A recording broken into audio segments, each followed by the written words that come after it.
Assalamualaikum warahmatullahi wabarakatuh. Semangat pagi dan salam sehat untuk kita semua. Sahabat AP, dimanapun Anda berada, jumpa kembali dengan saya, Muhtaromi, Bidang Suara pada Persikatan Anggaran dan Perbendaharaan.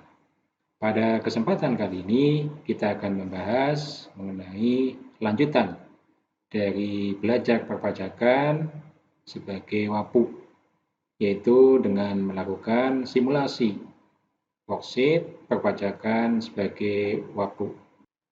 Baik, di hadapan kita sudah terpampang sebuah worksheet perpajakan WAPU yang ini bisa digunakan sebagai bahan latihan oleh bendahara pengeluaran, BPP maupun PPSPM.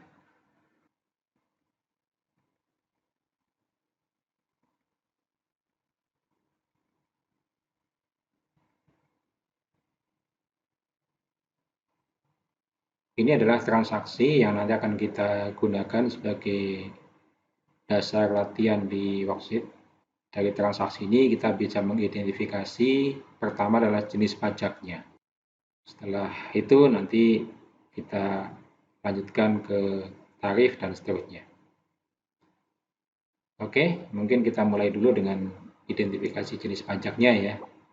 Pertama, soal nomor 1, membayar pembelian ATK untuk persediaan operasional kantor kepada toko ATK, yaitu PKP yang ber-NPWP sebesar 9 juta.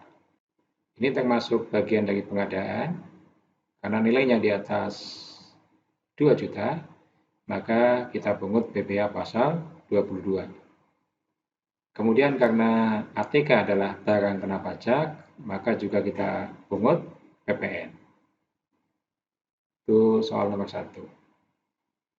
Kemudian identifikasi jenis pajak untuk soal yang nomor 2 adalah membayar penyewaan mesin fotokopi kepada CV Rental FC, yang mana dia adalah PKP dan ber-NPWP sebesar 5.500.000. Dari soal nomor 2 dapat kita identifikasi pajaknya. Sewa, ini bagian dari PPh pasal 23. Kemudian sewa mesin juga termasuk jasa kena pajak sehingga kita kenakan PPN. Kemudian soal nomor 3, membayar pembelian konsumsi rapat bulanan kepada rumah makan Padang Samping Raya, PKP ber-NPWP sebesar 2.300.000. Identifikasi transaksinya, pembelian ke rumah makan ini termasuk pengadaan, hingga kita kenakan PPh pasal 22 karena jumlahnya di atas 2 juta. Kemudian karena rumah makan termasuk dikecualikan dari penggunaan PPN karena sudah dipungut pajak daerah, sehingga hanya kita kenakan PPh pasal 22 saja. Oke, nomor 4, kita identifikasi transaksinya. Diterima pertanggungjawaban dari Intan atas kegiatan rapat luar kota dalam rangka penyusunan kurikulum Diklat Bendahara Pengeluaran di Jakarta. Adapun pengeluarannya adalah honor narasumber kepada dosen PTS. Honor berarti ini bagian dari PPh pasal 21. Kemudian dosen PTS ini kategorinya bukan pegawai. Kemudian karena tidak ber-NPWP, maka kita kenakan 20% lebih tinggi nanti tarifnya. Kemudian yang kedua, atau yang B, honor narasumber kepada dosen PTN golongan 3. Berarti kita kenakan sesuai dengan golongannya. Golongan 3 kita potong PPh pasal 21-nya sebesar 5%. Kemudian yang ketiga, pembayaran paket meeting di Pak Hotel sebesar 8 juta. Untuk jasa hotel hanya kita kenakan PPh pasal 23. Jasa hotel ini dikecualikan dari pengenaan PPN karena dia sudah dipungut pajak daerah. Oke, kita lanjutkan ke soal nomor 5.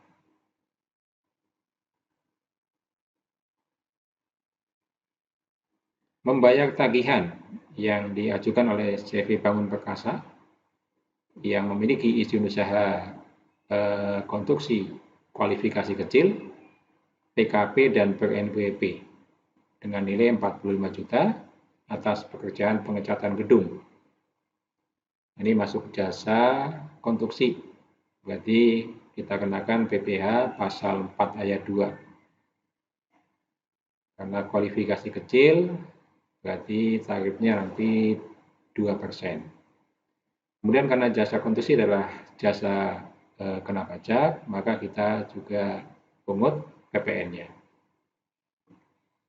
Kemudian nomor 6, membayar tagihan yang diajukan oleh CV Jaya Konsultan yang memiliki izin usaha jasa konstruksi dengan kualifikasi kecil sebesar 25 juta atas pekerjaan konsultan pengawas renovasi gedung. Ini termasuk jasa konstruksi juga, jasa perencana konstruksi, sehingga kita kenakan PPh pasal 4 ayat 2. Karena dia berkualifikasi, kita kenakan tarifnya adalah 4%.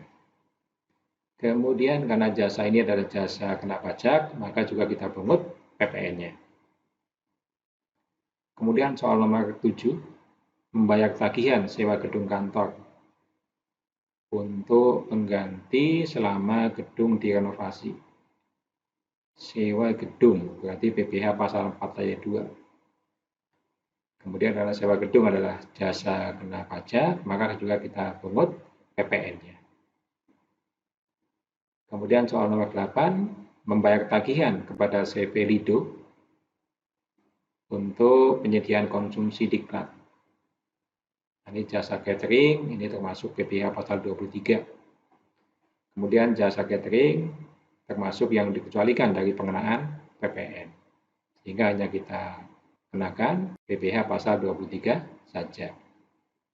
Kemudian nomor 9, membayar kepada parti penyedia jasa perorangan dan tidak ber-NPWP atas pekerjaan perbaikan laptop. Berarti ini kita kenakan PPh pasal 21. Karena tidak ber-NPWP, kita kenakan tarifnya 20% lebih tinggi. Kemudian nomor 10, membayar tagihan perbaikan kendaraan dinas sebesar 4.400.000 dengan rincian biaya jasa 800 dan suku cadang 3.600.000. Ini dapat kita identifikasi jenis pajaknya. Karena total pembayaran di atas 2.200.000, maka kita kenakan PPN. Kemudian karena pembelian suku cadangnya di atas 2.200.000, ini kita kenakan PPh pasal 22. Kemudian untuk biaya jasanya berapapun ya, kita kenakan PPh pasal 23. Jadi untuk soal nomor 10 ada 3 jenis pajak, PPN, PPh pasal 22 dan PPh pasal 23. Kemudian nomor 11, membayarkan hadiah lomba video pembelajaran. Ini kita kenakan PPh pasal 21 ya. Penghasilan yang diterima oleh perorangan karena tidak ber-NPWP, berarti kita kenakan 20% lebih tinggi. Kemudian nomor 12, membayarkan honorarium sebesar 4 juta kepada Dr. Selvi, yaitu dokter non-PNS dan memiliki NPWP. Dr. Selvi ini bekerja sebagai dokter pada klinik di Pusikat AP, serta honorariumnya dibayarkan secara bulanan. Selain di Pusikat AP, Dr. Selvi juga mempunyai klinik di tempat lain. Nah, ini kita kenakan PPh pasal 21. PPh pasal 21 atas pegawai yang bekerja secara berkesinambungan namun memiliki pekerjaan di tempat lain. Oke, kita lanjutkan ke soal nomor 13. Soal nomor 13, membayar pengadaan ATK kepada toko mantap, PKP dan ber-NPWP sebesar 25 juta. Pada saat pembayaran, toko mantap menyerahkan surat keterangan wajib pajak dengan peredaran bruto tertentu. Nah, ini kita kenakan PPh pasal 4 ayat 2 sebesar 0,5% karena memiliki SK WP dengan peredaran bruto tertentu. PP 23 tahun 2018. Kemudian karena ini barang kena pajak, maka kita kenakan PPN. Kemudian nomor 14, membayar pengadaan ATK untuk persediaan dengan KKP. Sebagaimana diatur di PMK 231 tahun 2019, apabila pembayaran menggunakan KKP, maka PPN dan PPh pasal 22-nya tidak kita pungut. Jadi itu menjadi urusan ya antara rekanan dengan KPP. Kemudian nomor 15 atau yang terakhir ini, membayar servis AC kepada CV artis dengan KKP juga. Nah, ini bisa kita identifikasi ada dua jenis pajak di sini, PPh pasal 23 dan PPN. Untuk PPN-nya memang tidak kita pungut, tetapi untuk PPh pasal 23-nya tetap kita potong. Itu ya untuk identifikasi transaksinya nomor 1 sampai 15. Mudah-mudahan cukup jelas sehingga dapat kita lanjutkan ke form worksheet-nya.